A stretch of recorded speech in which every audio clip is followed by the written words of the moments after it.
February 26, 1959. A search party reaches the eastern slope of a mountain the local Mansi people call Kholat Syakhl. In their language, it means dead mountain. They find a tent. It is half buried in snow. The fabric has been slashed open, but not from the outside. The cuts came from within. Inside the tent, everything is still there. Backpacks, clothing, shoes, food, a flask of vodka, untouched. Whatever made 9 people flee this tent in the middle of the night, in temperatures below -30 degrees, it was so terrifying that they did not stop to put on their boots. Outside the tent, rescue workers find footprints, 8 or 9 sets, some barefoot, some in socks, some wearing a single shoe. The tracks lead downhill, away from the tent, toward the tree line almost a mile away. And then the tracks disappear. What follows is one of the most disturbing unsolved mysteries of the 20th century. 9 experienced hikers dead. No survivors, no witnesses, no clear cause, and a Soviet government that sealed the case files and told the families it was caused by a compelling natural force. This is the Dyatlov Pass Incident, and 65 years later, it still does not make sense. Before we get to the bodies and what the autopsies revealed, you need to understand who these people were, because that is what makes this case so unsettling. These were not amateurs, they were not tourists who wandered into the wilderness unprepared. This was a team of elite hikers from the Ural Polytechnical Institute. Most were engineering students in their early 20s. They had years of experience in extreme conditions. Their leader, Igor Dyatlov, was 23 years old and had already completed multiple high-difficulty expeditions across Soviet Russia. The group was made up of 8 men and 2 women. They had trained together, they trusted each other, and their goal was ambitious but achievable. They were attempting to reach Otorten, a mountain in the northern Urals, on a 200-mile ski trek across frozen rivers and uninhabited wilderness. Completing this route would earn them the highest hiking certification available in the Soviet Union. On January 23, 1959, 10 of them set out from the city of Sverdlovsk. One member, Yuri Yudin, turned back early due to a leg injury. He would later say that decision haunted him for the rest of his life. He was the only one who survived. The remaining 9 pushed on. Their journals show they were in high spirits. They even produced a handwritten newspaper during the trek, joking about snowmen and the weather. There was nothing in their writing to suggest fear, conflict, or anything unusual. The last entry in their journals was dated February 1, 1959. After that, silence. On February 1st, the group had reached the slopes of Kholat Syakhl. They were supposed to cross through the mountain pass and set up camp on the other side, in a sheltered, forested area. But a snowstorm hit. Visibility dropped. They lost their bearings and ended up setting up camp directly on the exposed mountainside. A decision that in hindsight seems inexplicable for a group this experienced. The last known photograph taken by the group shows them digging into the snow to anchor their tent on the slope.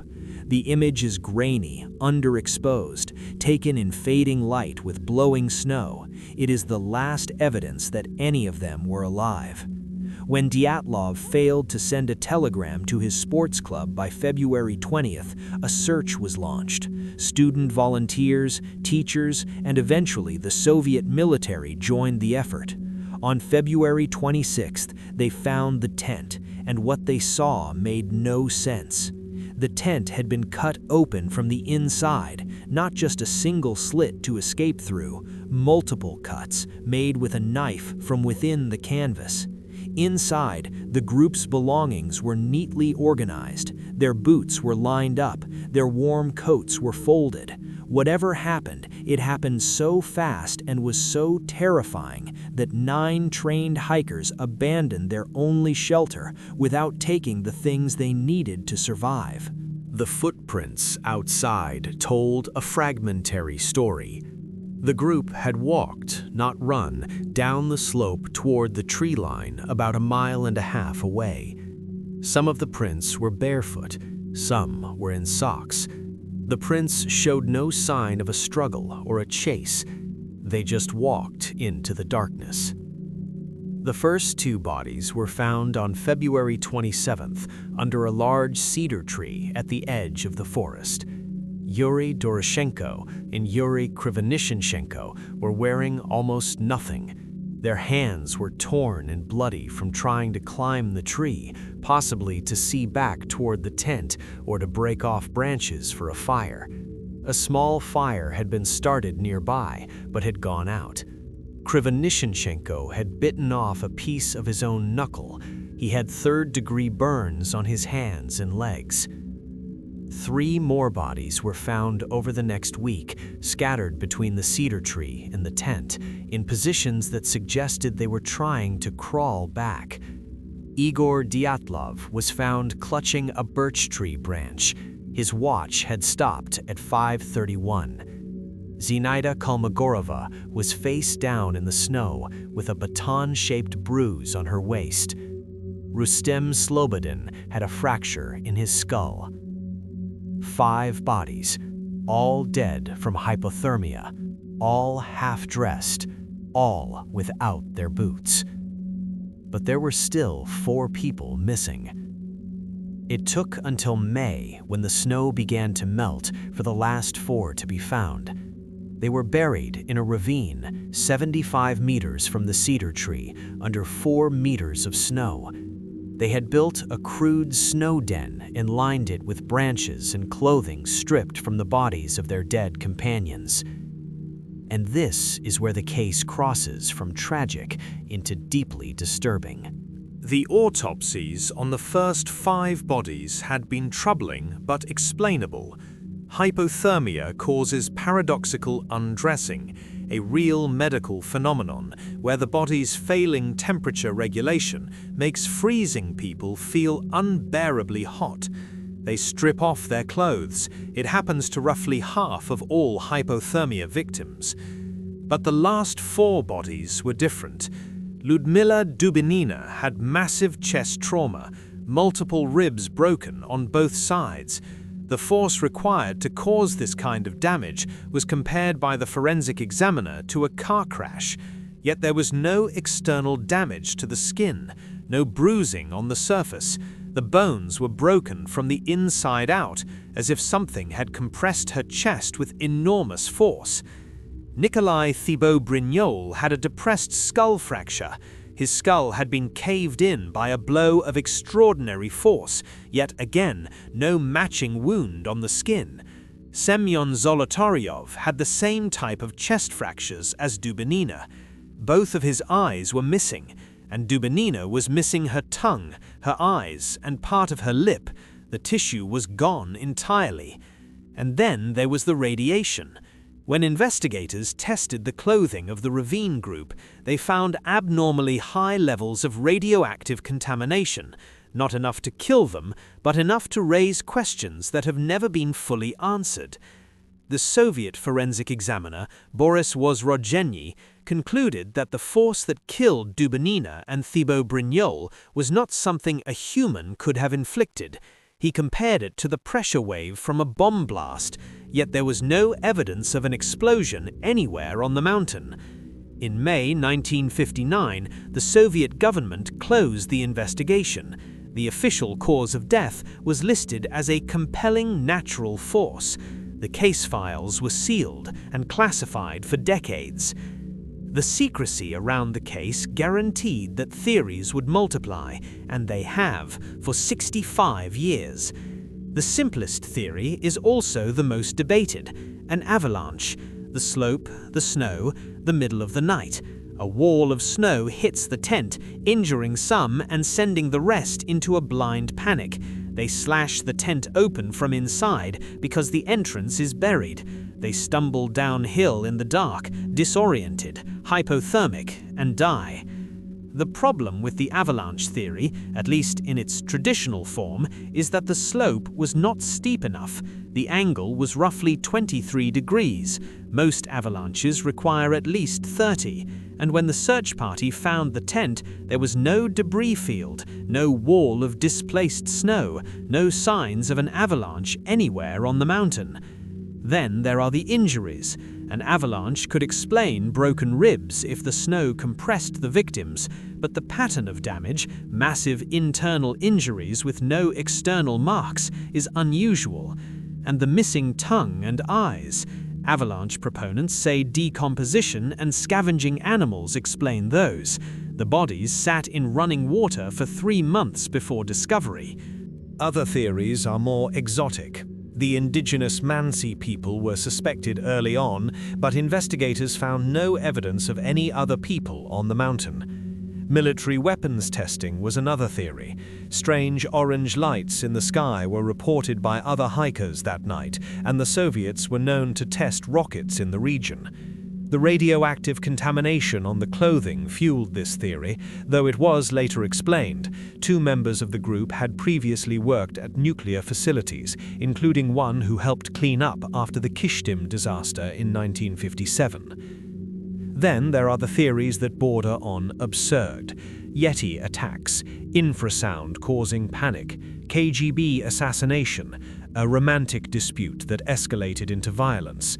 None of these have any evidentiary support. But one theory has outlasted all the others, because in 2021, 2 Swiss scientists published something that changed the conversation entirely. Alexander Puzrin from ETH Zurich and Johann Gaume from EPFL published a study in Communications, Earth and Environment, a journal in the Nature group, that proposed a specific type of avalanche that nobody had considered before. Not a traditional avalanche, a slab avalanche. A slab avalanche is different. It happens when a rigid layer of compacted snow sits on top of a weaker layer. The slab does not flow down the mountain like a wave. It breaks off in one piece, like a concrete slab sliding off a table, and it can happen on slopes as gentle as 28 degrees. Puzrin and Gaume showed that the hikers themselves may have triggered the event. When they dug into the slope to level a platform for their tent, they cut into the snowpack and weakened it. Hours later, strong katabatic winds blew additional snow onto the slope above them. The added weight, combined with the weakened structure, caused a slab of compacted snow to release directly onto their tent. Their computer models showed that a slab just half a meter thick, sliding at a moderate speed, would produce the exact type of injuries found on the ravine group: massive internal damage with no external marks. Because the slab does not hit like a punch, it compresses like a hydraulic press. 3 follow-up expeditions to the pass in 2021 and 2022 confirmed that slab avalanches do occur in the area. Video evidence captured during one expedition showed avalanche activity on slopes near the campsite, in weather conditions similar to those on the night of the incident.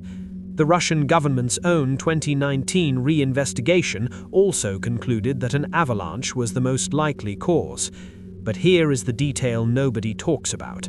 Even the researchers who published the avalanche study admit it does not explain everything. It does not explain why the group split up instead of staying together.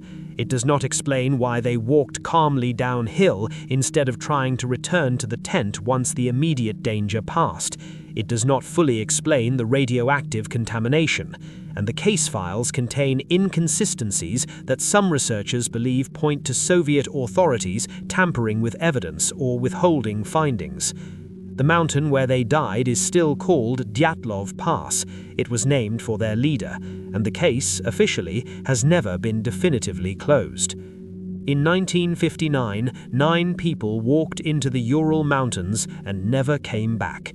The Soviet Union buried the investigation. Scientists spent 60 years trying to explain what happened, and even the best explanation we have still leaves questions unanswered. Kholat Syakla, Dead Mountain. The Mansi people named it long before the Dyatlov group ever arrived. Maybe they knew something the hikers did not. If this story kept you watching, hit subscribe. Dark Histories covers the cases that history tried to forget. Drop a comment below. Do you believe the avalanche theory, or do you think something else happened on that mountain? Next week, we are covering a case that makes even Dyatlov Pass look straightforward.